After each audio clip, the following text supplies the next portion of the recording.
wanted to tell you a couple of really good stories. Isabel came to Book Passage for the first time March 1st, 24 years ago, and has been a dear friend of this store ever since. What I love is that she never writes the same book twice. She always challenges herself. But one of the most exciting days with Isabel was the day that she came to the mystery conference as someone who wanted to learn how to write mysteries. And I saw her walk out of a session with Doug Lyle, and I've got to tell you, Isabel, you were vibrating. You were so excited. And I knew that there was going to be a great thriller coming out of this, and we have it in Ripper, her latest book, which is set in the Bay Area and up to the minute and scary, but I do have to tell you that I thought she was a really gentle person until I read the murder in this book. So, my murdering friend, the great author, Isabel Allende.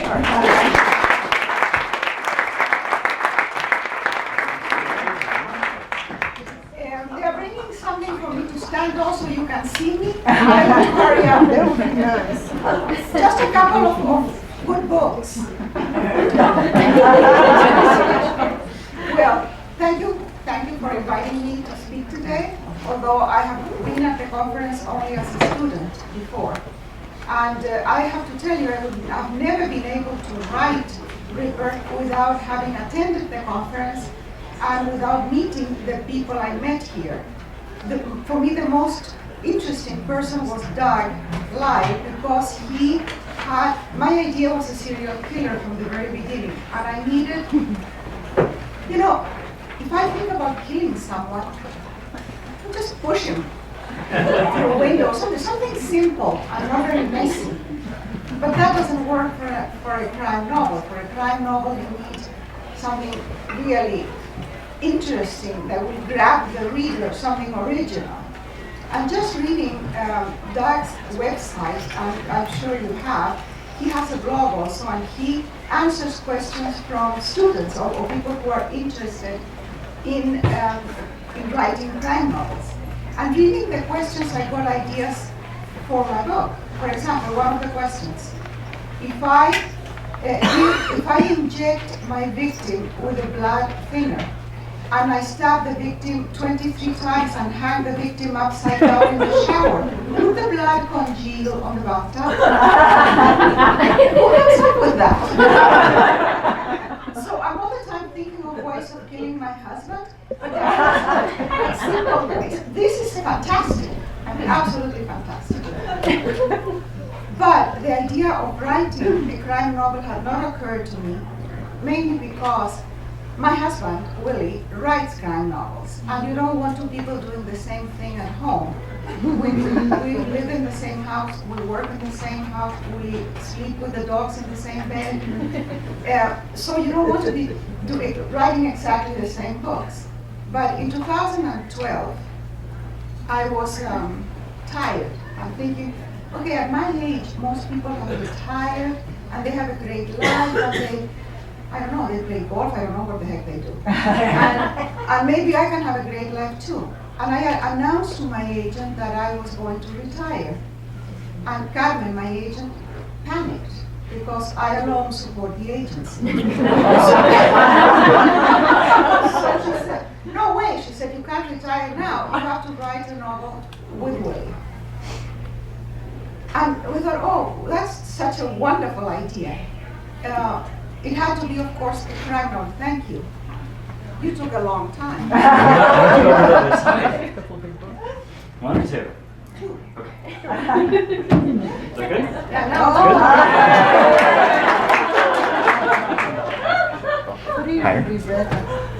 Okay.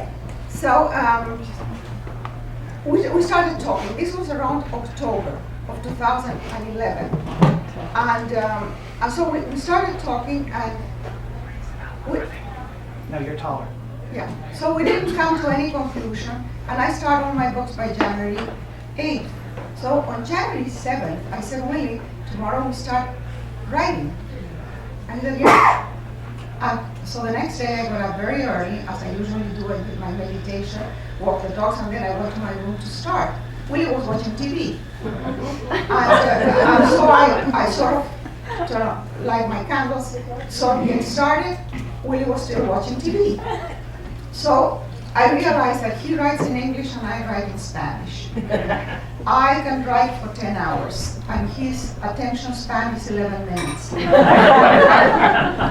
I researched thoroughly. He writes novels that are set in San Francisco in the 60s, and he knows the city and knows the time very well. And all the stuff that he writes about, he knows it because most of them have been cases that he has handled as a lawyer. So he doesn't need a lot of research. I realized I was going to do all the heavy lifting, and he was going to get half the credit and half the money. So it wasn't very convenient. So then I started thinking, what am I going to write about? Because we didn't have any crimes on the table, but we had been thinking of a serial killer. Because that allowed us to have many crimes and to many red herrings. It's much easier to distract the reader if you have a serial killer than if you have one crime. So just for that reason, I totally recommend serial killers. Of course, I didn't know anything about serial killers, so I Googled it. And then the list of the serial killers in the universe came up, plus how they have classified them and how they have found out who is the typical serial killer in the United States. It's usually a white male between the age of 20 and 35 that is uneducated, etc. There's a lot of stuff. So I thought, okay, that's going to be my serial killer. But it seemed like simple. I use the computer a lot to research more and more because I write historical novels. But I realized that even if you have the basic covered, and this is good to know, with the internet and whatever Google can give you, you really need to research with people who know about it. Because there are things that are not in the internet, and people who have dealt with this and know usually can give you tips that will make it much more interesting. So I have a friend who's a therapist, and he has treated serial killers. And so I talked to him, and I said, who is my serial killer? And he said something interesting. He said, what the computer will give you is who is the typical serial killer. But what is interesting is the motivation. As we all know, you've been talking about motivation for 3 days. Why is a serial killer motivated to do this particular kind of crime? What has happened in his life? So the most interesting thing for you as a writer, he said to me, is to create the background. Who is this kid from the moment he's born to the moment he commits the first crime? What happened to him? Which I hadn't thought. I had thought only about the action, but not about all the psychological background, which in this case gave me the crimes. Because by studying the psychological background, I could come up with the kind of victim that he would choose. And my serial killer is a man who feels betrayed by life. He feels that everything has been unfair in his life, that he didn't deserve this, and it has happened. And people whom he trusted betrayed him and abused him, exploited him. And so he will take revenge on anybody who he thinks has hurt him. So he goes back in his life and kills people that seemingly are random people, but they are not. Somehow they are linked to his life. But of course, the police doesn't know who this person is, so they can't connect the crimes. The crimes seem all different. The modus operandi is different for each crime. Why was this interesting for me? Because this is a way of distracting the reader and confusing the police. The crime, the way he kills is always different because he kills in a way that is related to the way the person hurt him. For example, there is a psychiatrist who treated him with electroshock, and he will kill the psychiatrist with electrocution. there is another person who raped him, and so there will be something related to that. Also, I thought that, of course, everybody loves violence and blood and brains scattered all over the place. That's lovely.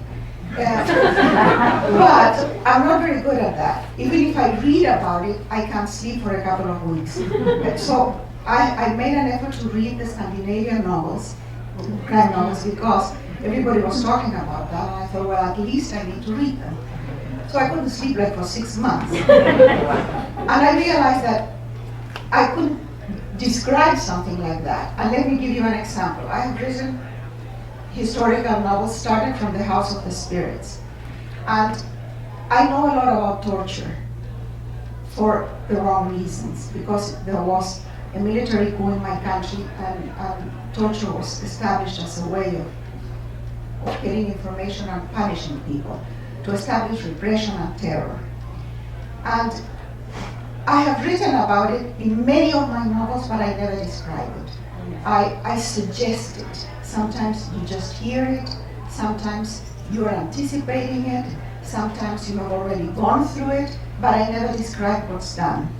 Because, first of all, I can't handle it, and then I don't want my reader, what if he's a psychopath and I'm putting ideas in his mind? Yesterday, Doug and Peter said, well, you're not responsible.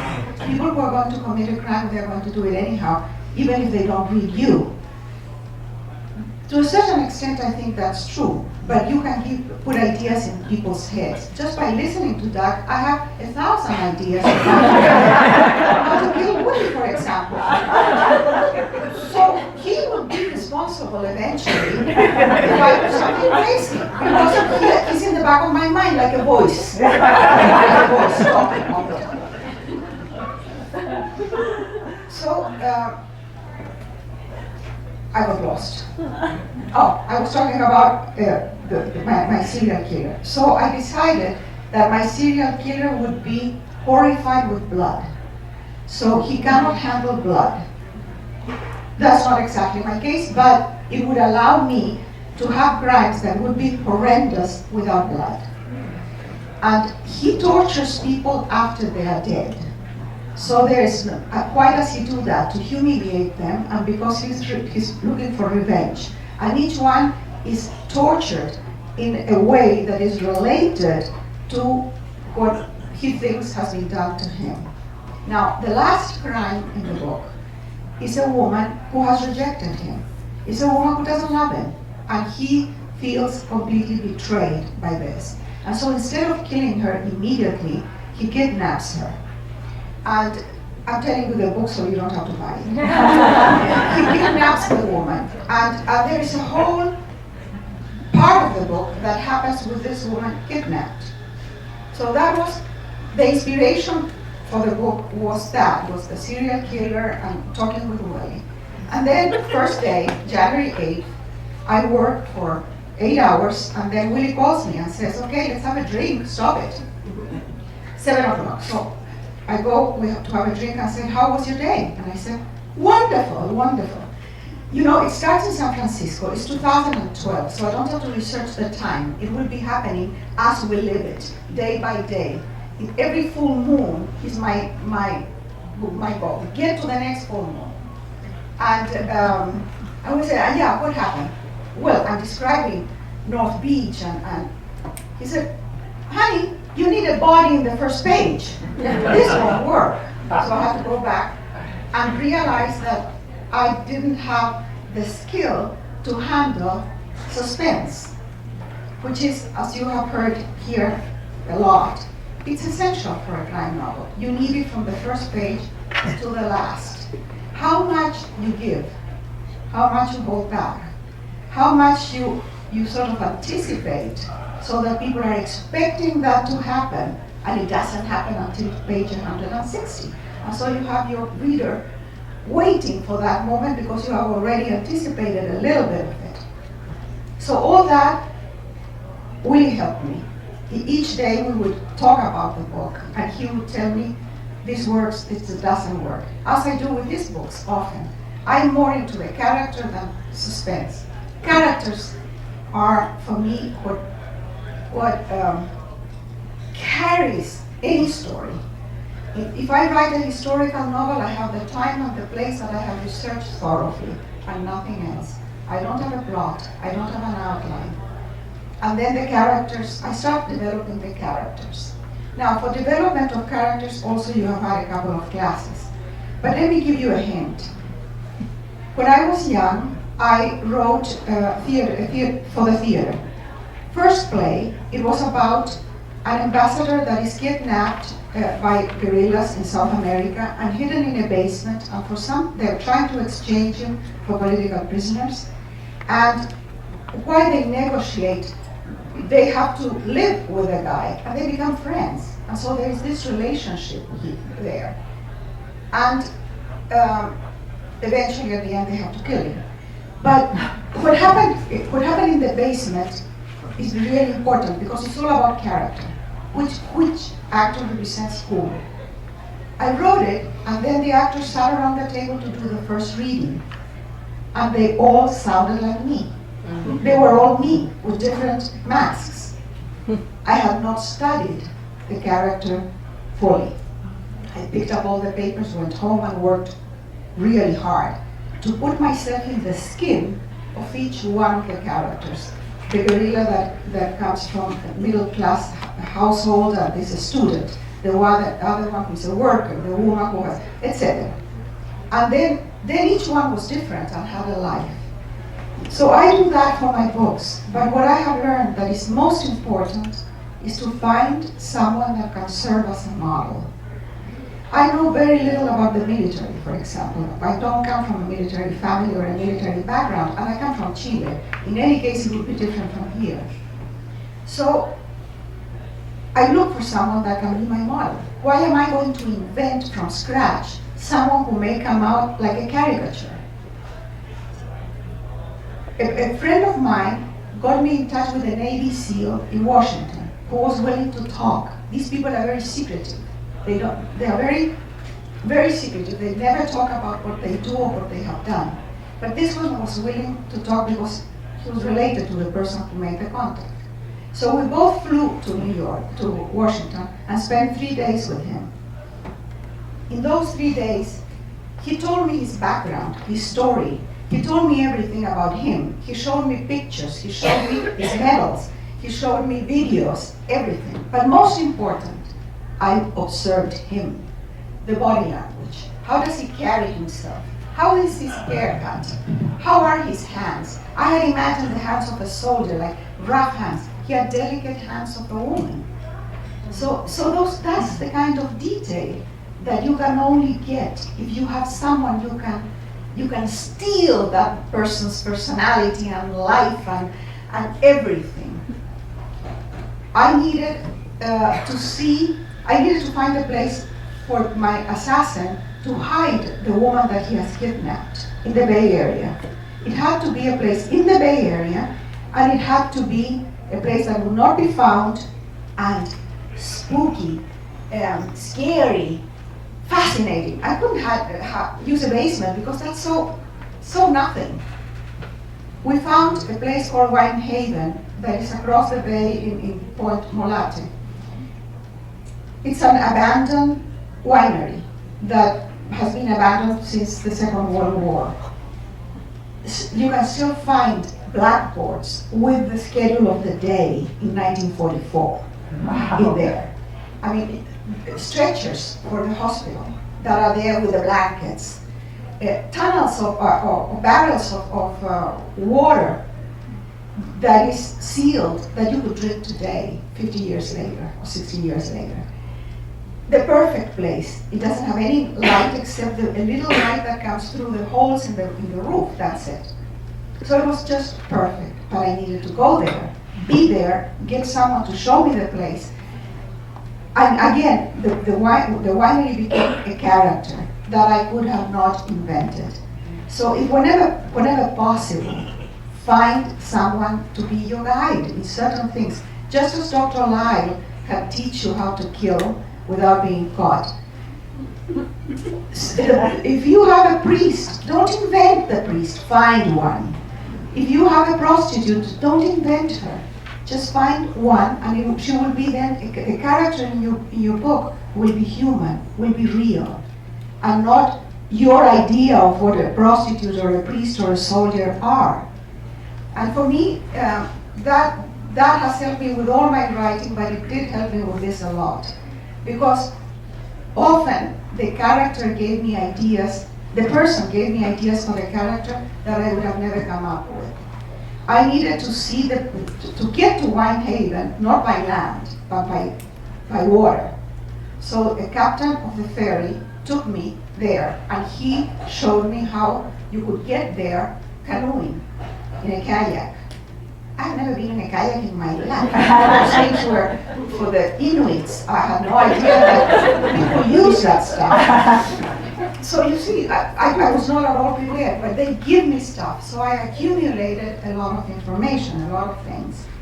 So research was, for me, truly the basis of the novel. I didn't have the crimes, but by listening to Dr. Lyle and by imagining the past of my serial killer, I came up with the murders that would fit the victim in each case. What else can I tell you? I talked a little bit about the research, the suspense that really forced me to. Okay, so now I have given you more or less a summary of how I wrote the book. And the last thing is that first interview for NPR when I was doing the book tour was with Michael Krasny. And I had the bad idea of saying in the interview that I have loved writing this book, that it has been wonderful, it has been fun. And for me, it's a little bit tongue-in-cheek, because you cannot take seriously crime. Killing people cannot be serious, or something to that effect. Many people were terribly offended. People who had spent their lives writing mysteries, including a bookstore, I don't remember where, that got rid of all my books and did not carry liquor because she was so offended, this person. So when you go around promoting your next bestseller, be careful what you say. Very careful. And the other thing that I haven't heard in the conference yet is that people ask a lot about, you're all writing a book. Many of you are writing a book for the first time. And there's always the question, how do I get published? How do I get good reviews? How do I get the promotion and the distribution? In 2 words, how do I become famous, in a way? And I was with Elizabeth Gilbert, Eat, Pray, Love, together doing something, and we met in a book tour, and I listened to her part of the presentation. And someone came up with a question. And she said the best answer that I've ever heard any writer say, and I have totally appropriated it, it's mine. She said, do not expect your art to support you or to make you famous. You write because if you don't, the weight of the words you have not written will pull you down. And I think that that's the whole point. You write because you have to, because it's wonderful to be able to write. And some of us may have the chance of being published. Some of us may support ourselves with our writing. Most of us won't. And it's fine too. You have to do it. So with that in mind, I think one is free. Once I was teaching a class in creative writing in the university in Berkeley. And my daughter, who was a teacher and a psychologist, was visiting. And I said, I've never taught a class. What can I tell my students? They're all writing novels. And Paula said, tell them to write a bad novel. I said, what? Yeah, she said, a bad novel. So they don't have the pressure of, I have to be perfect, and overcorrecting, of revising until it's stale, the whole thing is stale and you're fed up with it. Just allow some freshness. some just write a bad novel, and maybe it won't be so bad after all. You can always correct a little afterwards. And now, if you want, I can answer questions. Yes. I see Willie's name is not on the book. Willie's name is on the dedication because he didn't do shit. That was my question. Thank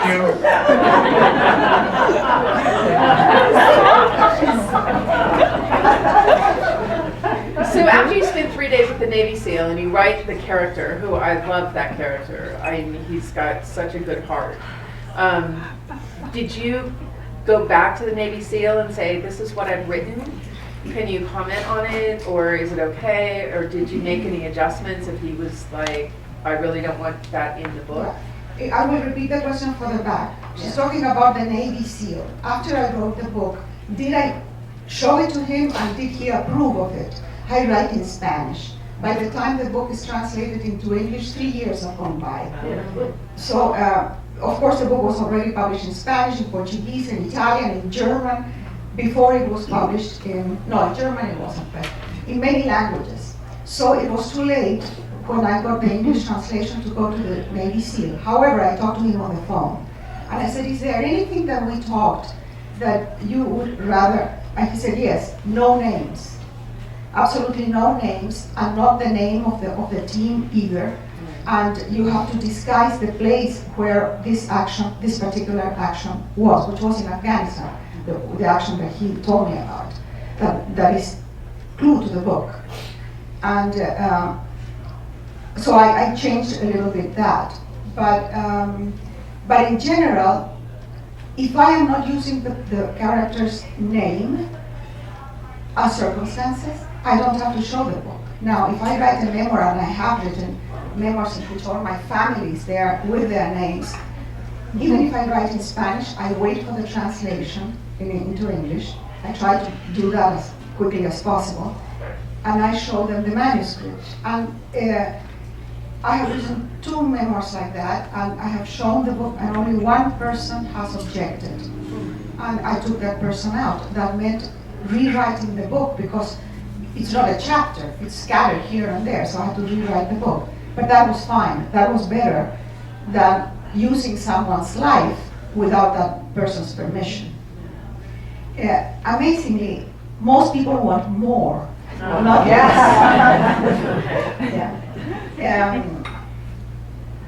If you change the name, I don't think it matters that much.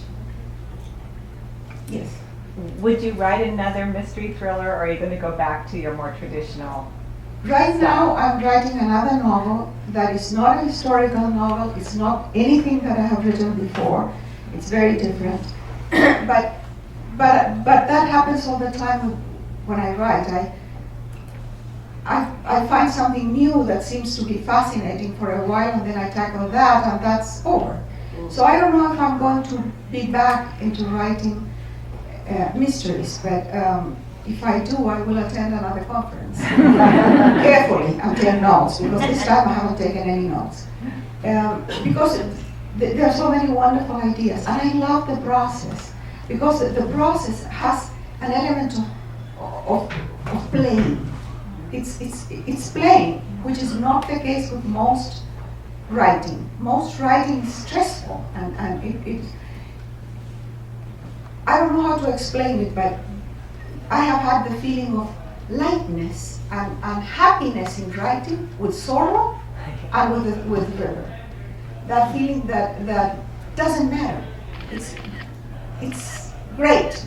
I can do whatever I want. There's no rules. There's no. What I was looking in sorrow and in river was rhythm. It's like dancing. When you, most of the time when I'm writing, I'm pushing a cart. I am careful. And when you write like this, there's a lightness that to me is very similar to dancing. When you dance and you're counting the steps, you're not dancing. You're dancing when the music carries you. And that feeling I had with Ripper, and I had with Sorrow, and to a certain minimal extent with Maya. the feeling that the story was carrying me and I didn't have to do anything except write it down. And that's wonderful. The other thing about research, go to the places. Go to the places if possible. The places give you so much. I spent time, for example, in Chinatown, in North Beach, of course in Whitehaven, and in the Bay, in many places, because you notice things that you can't remember. You notice the distances, the smell, the temperature, how the place feels. All that is, to me, really important. Yes? How did you find out about that winery? Because the same person who introduced Sarah, works in my foundation. She's wonderful. She's a wonderful hippie girl. And she grew up in a tree. No kidding. And she told, I said, I just asked, I said, she had already found the Navy SEAL for me. And I said, Sarah, I need a place to hide a victim. And she said, what kind of victim? And I said, doesn't matter, just a victim that needs to be hidden for a week. The next day, she came and she said, I have a place, but I haven't seen it. I've seen it only from outside. Let me find out. So she tried to find out who owned the place.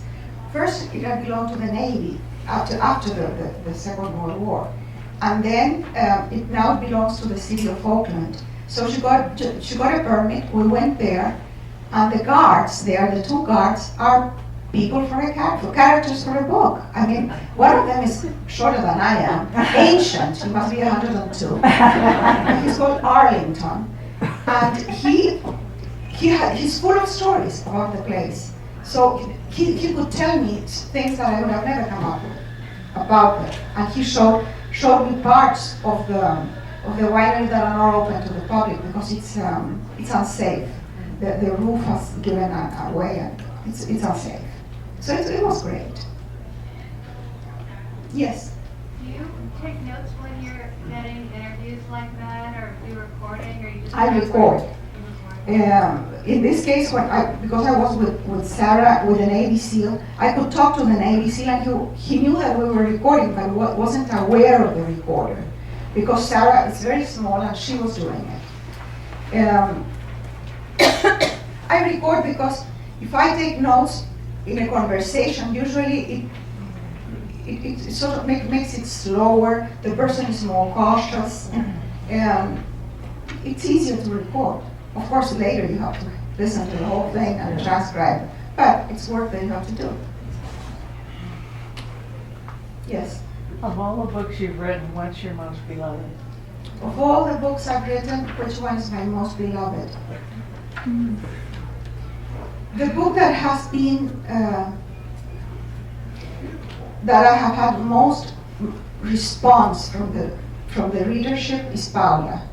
I get messages, I would say an average of 2 a day, always, sometimes more. And so for more than 20 years, people have been reading that book and writing to me because of the book. Because it's about my life, of course, and my daughter's life, but it is about my daughter's illness and death. And some people have read it and they write to me because they like the book and they feel touched or whatever. And then they write to me again 15 years later because their son committed suicide or because something like that happened. And so they come back to me and they say, what can I do? I want to die. I can't survive this horrible tragedy. And they ask me how I did it. Or other people have a friend who has a very ill child and they want to know how can they help? So that's the kind of messages I get all the time. And because of that book, I was able to create a foundation. And the work of the foundation is very rewarding. So I get the feedback from the foundation almost daily also. It's been the most important book. But I don't think I would have ever been able to write that book without The House of the Spirits.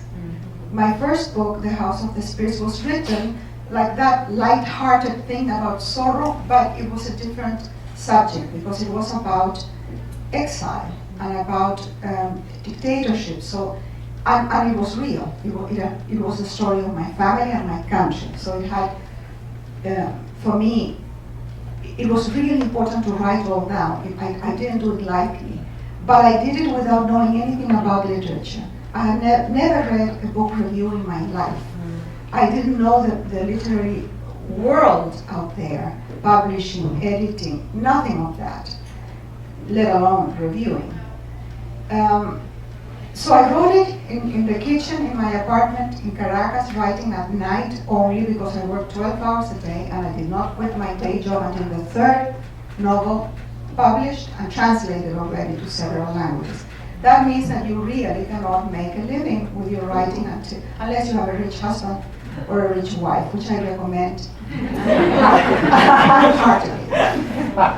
I always wanted that, but I don't have the raw material. Rich people like tall blondes. So I've always had to support the men in my life.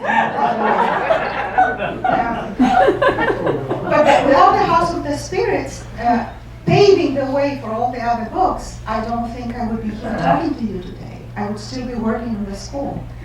The House of the Spirits was one of those rare books that, for absolutely no explanation that we can have, hits the mark. It was published at a time when people were still talking about the military coup in Chile.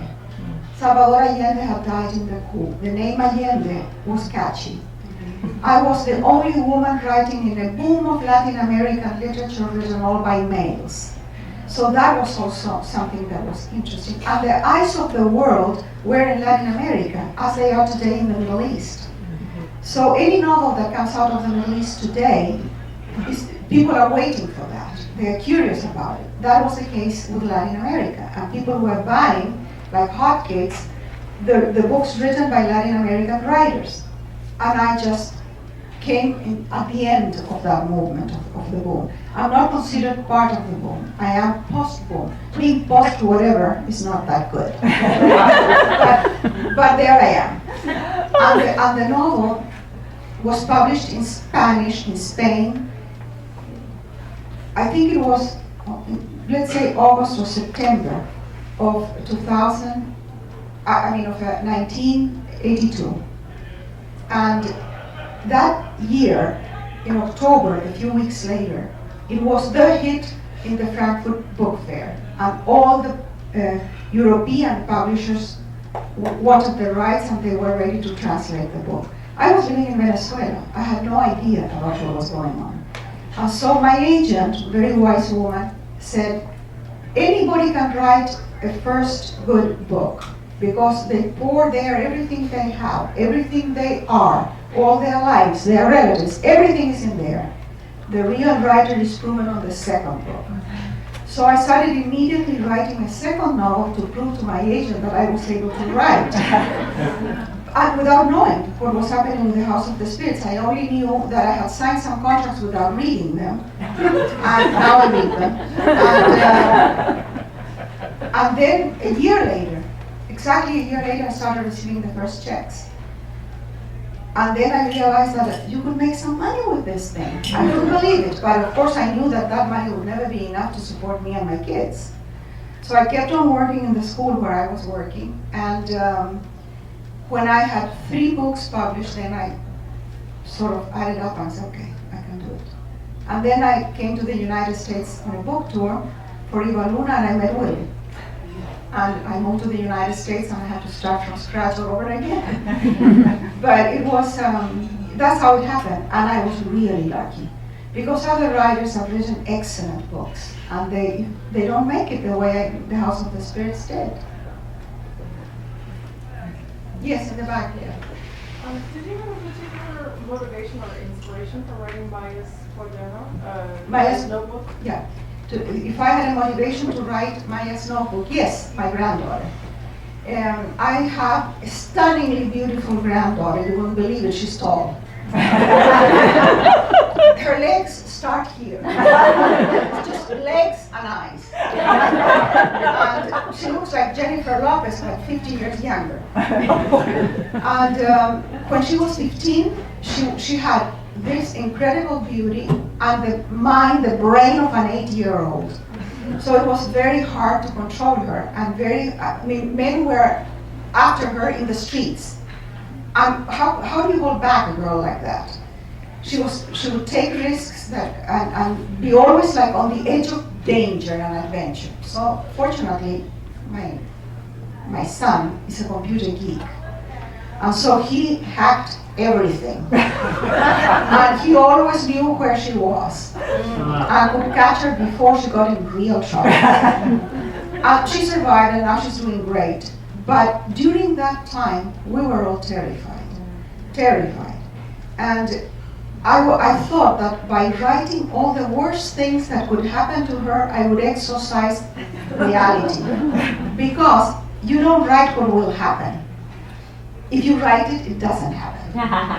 And so I thought, okay, I'll write a character like her. I will put all the stuff that I think is horrible, and then, according to statistics, it wouldn't happen to her. And actually, it worked. So this is Maya is a lovely young woman from the Bay Area who gets in deep trouble, but she doesn't have a father watching. She's alone. She has a grandmother that is short, Chilean, and very smart.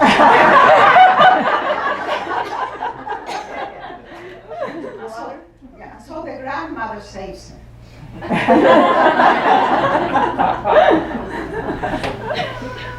So that was the inspiration.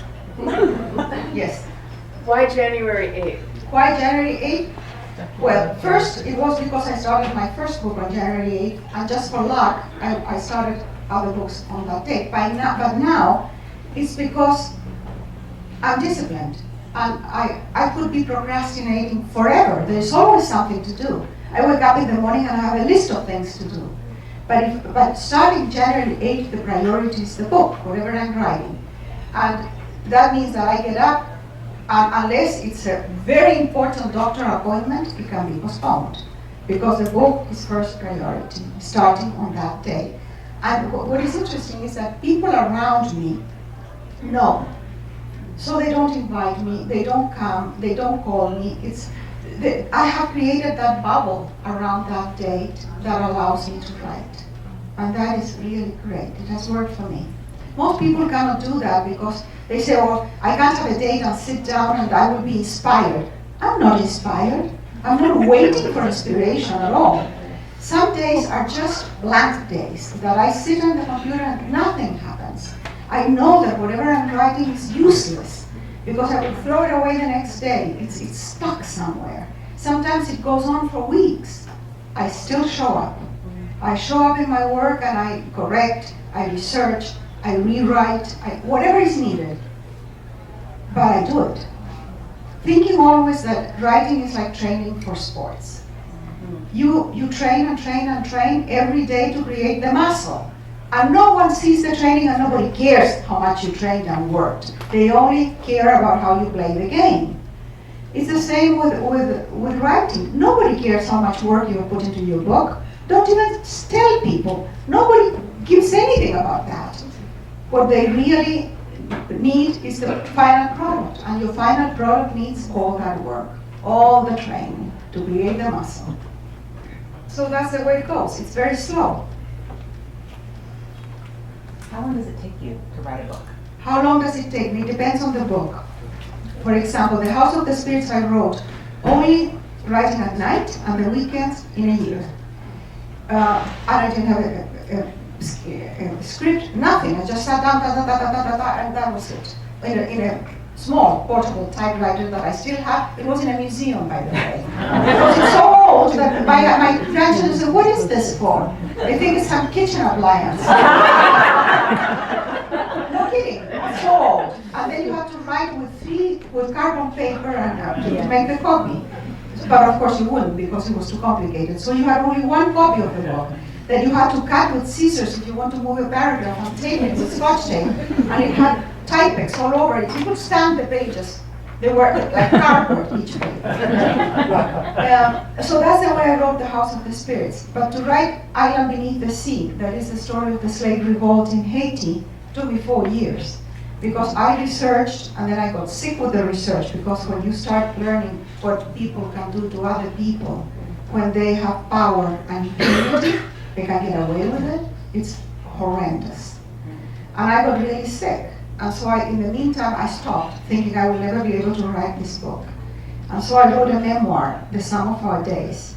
And then January 8th came, and I said, okay, I want to pick up the book again. And I picked it up again, and I forced myself to finish the research and finish the book. But it took me in total 4 years. So it depends on the book. One Yes. more question. maybe? I was wondering about if you could just comment on magic realism and what you think the market is now. I mean, everybody says you can't sell it, and yet You all the can't. young are. How about the youth that are all into it and they don't? Well, Go magic, away. there's a difference between magic realism and fantasy. Young people, children and young adults are into fantasy. Right. And that includes, science fiction often. Right. Because science fiction is in a way a more elaborate or more technological, let's say, form of fantasy. And they are into that. But adult literature was fascinated with magic realism for years and years, and now it's completely out. Nobody uses it anymore. Now, what's the difference between both? Fantasy is not rooted on reality. Fantasy is a fairy. Fantasy is an invisibility cloak that you put it on and you disappear. Magic realism is Indians in the Amazon who paint their bodies like nature, in the colors of nature. And they walk so silently and smoothly that you don't see them, the invisible Indians. So there is a magic element in the fact that you call them invisible, but they are not, there's an explanation, a true explanation. Right. Now, this has been attributed to Latin America, magic realism, as if we were special in any way. It's not. I mean, I think that there are more crystals and bullshit in the Bay Area than in Latin America together. So, yeah. So, when people talk to me here, they talk to me about magic realism. What are you talking about? You just came back from the astrologer. So, the label is applied to Latin American literature. The definition of magic realism was given by Alejo Carpentier, a Cuban writer in the 20s and 30s, who was he was from French descent, and he was studying in France at the time of the Surrealists. And the Surreal movement was about putting together two common things and created an uncommon event that was called surrealism. For example, the umbrella and the sewing machine on a dissecting table. That would be surrealism. And Carpentier said, well, in Cuba, they are together. You don't have to put them together, they just are together. What we need is language to express that makes it believable. And the whole point is that, the exaggerated, baroque, abundant language that created this literary movement called magic realism. And Garcia Marquez is the best example. Garcia Marquez takes something like The Shape of the Earth, and he says, with exaggerated words, in an exaggerated tone, he describes the horror of the grandmother when she realizes her son is crazy because he's telling her that the earth is round. And that is told exaggerated. And then, matter of fact, in one line, he can say, he's the man who died twice, and doesn't explain, continues writing. And then you say, what? Died twice. And so that's the way it works. But the truth is that we all live in a very magical world in which half of what happens to us has no explanation, we control very little, and we have to be open to the mystery. And you as mystery writers, you have to be extra open. Whatever happens, there are elements out there that you can't control, and they're wonderful. So thanks a lot.